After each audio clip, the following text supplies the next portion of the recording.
صلی اللہ علی محمد صلی اللہ علیہ وسلم. اللهم صل على محمد النبي الأمي وعلى آله وسلم تسليما. اعوذ باللہ من الشیطان الرجیم. بسم اللہ الرحمن الرحیم والصلاة والسلام علی رسولہ الکریم.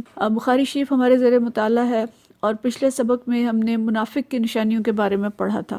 آج ہم جو سبق پڑھیں گے یہ باب نمبر 25 ہے بخاری شریف کا، اور اس میں 25، 26، 27 اور 28 آج ہم 4 حدیث دیکھیں گے انشاءاللہ.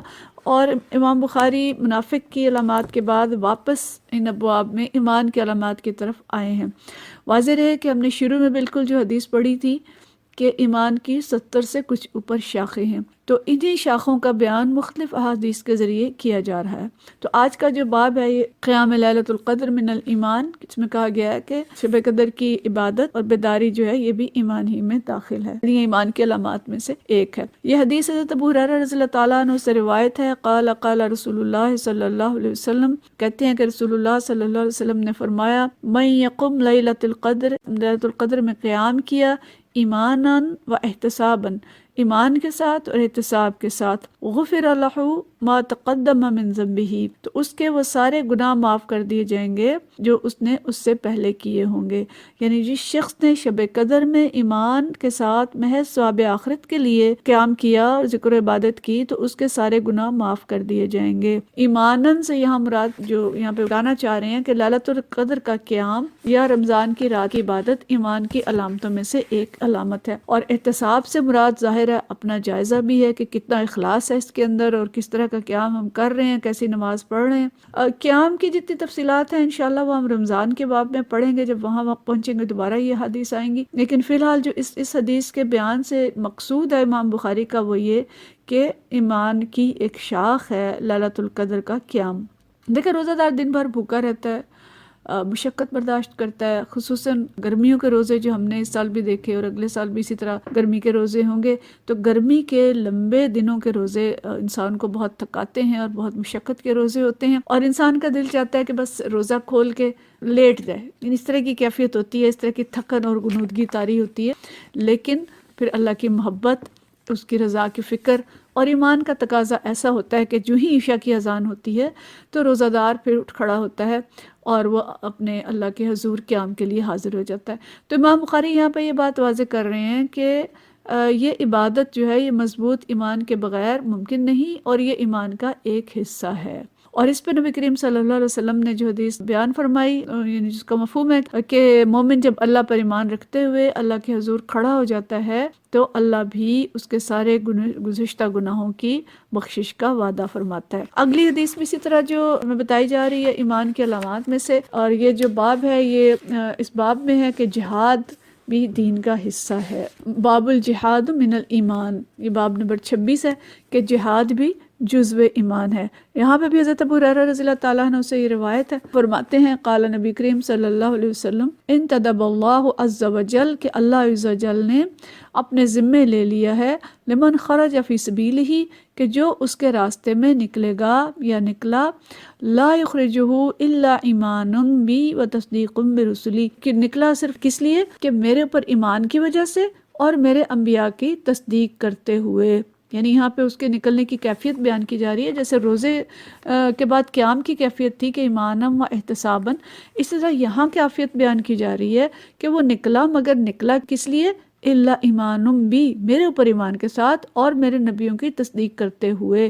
تو اللہ کیا فرماتا ہے کہ اللہ کس چیز کا، نبی کریم صلی اللہ علیہ وسلم فرماتے ہیں کہ اللہ نے کس چیز کا ذمہ لیا؟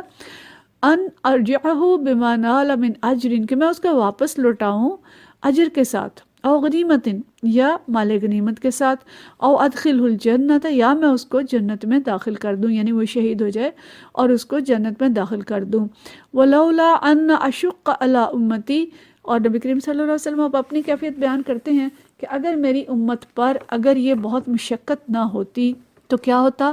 ما قعدت خلف سریۃ، تو میں کسی سریے میں بھی پیچھے نہ رہتا. یعنی کوئی جنگ جو نبی کریم صلی اللہ علیہ وسلم کے سامنے ہوئی اس میں سے کسی میں پیچھے نہ رہتے، ہر جنگ اور ہر جہاد میں شامل ہوتے. وَلَوْ وَدِدْتُ عَنِّي، اور میں یہ چاہتا انی اقتل فی سبیل اللہ، کہ میں اللہ کے راستے میں قتل کیا جاؤں، ثم احیا، پھر زندہ کیا جاؤں، ثم اقتل، پھر قتل کیا جاؤں، ثم احیا، ثم اقتل، پھر زندہ کیا جاؤں اور پھر مارا جاؤں. یعنی شوق شہادت کا ذکر یہاں پہ نبی کریم صلی اللہ علیہ وسلم کر رہے ہیں. تو لیلۃ القدر کا قیام جو خالصتاً اللہ کی رضا کے لیے ہو، بتایا گیا کہ وہ بھی ایمان کا حصہ ہے. اور حضرت امام بخاری یہاں پہ ہمیں جو چیز سمجھانا چاہ رہے ہیں کہ قیام رمضان اور قیام لیلۃ القدر جو ہے یہ بھی ایمان کا حصہ ہے، اور اسی کے ساتھ ہی جہاد بھی ایمان کا ایک جزو اعظم ہے.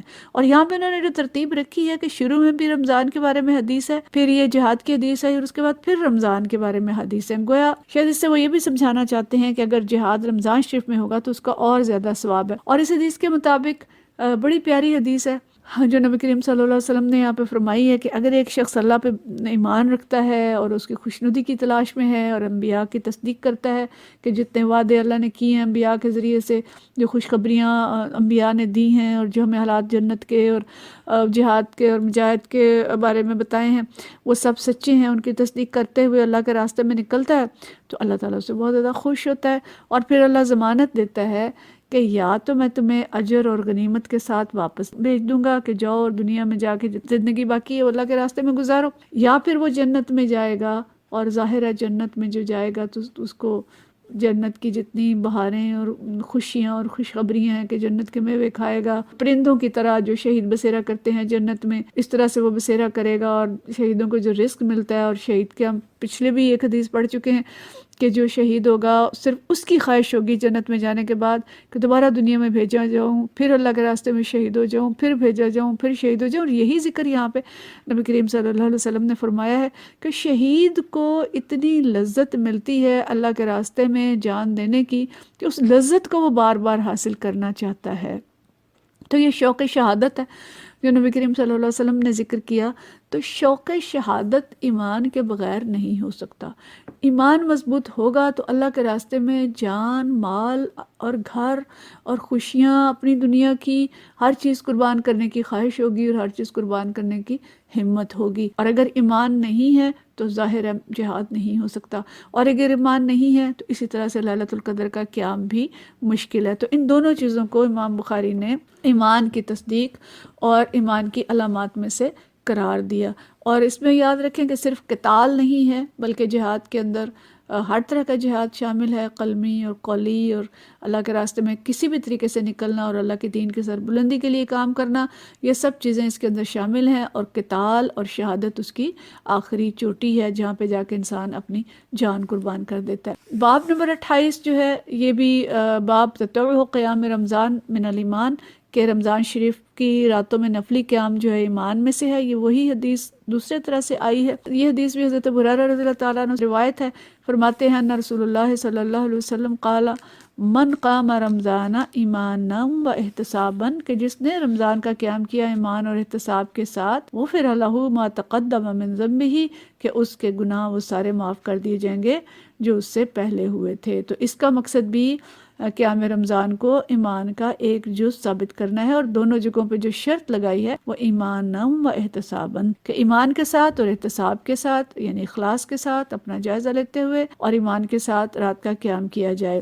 کہ باب نمبر 28 ہے، اس میں بھی یہی چیز ہے کہ باب صوم رمضان احتسابا من الایمان، کہ خالص نیت کے ساتھ رمضان کے روزے رکھنا ایمان کا جز ہے. یہ حدیث ابو ہریرہ رضی اللہ تعالیٰ عنہ سے ہے. فرماتے ہیں قال رسول اللہ صلی اللہ علیہ وسلم من صام رمضان ایمانا و احتسابا، کہ جس رمضان کے روزے رکھے ایمان اور احتساب کے ساتھ، غفر لہ ما تقدم من ذنبہ، تو اس کے وہ سارے گناہ معاف کر دیے جائیں گے جو اس سے پہلے ہوئے تھے.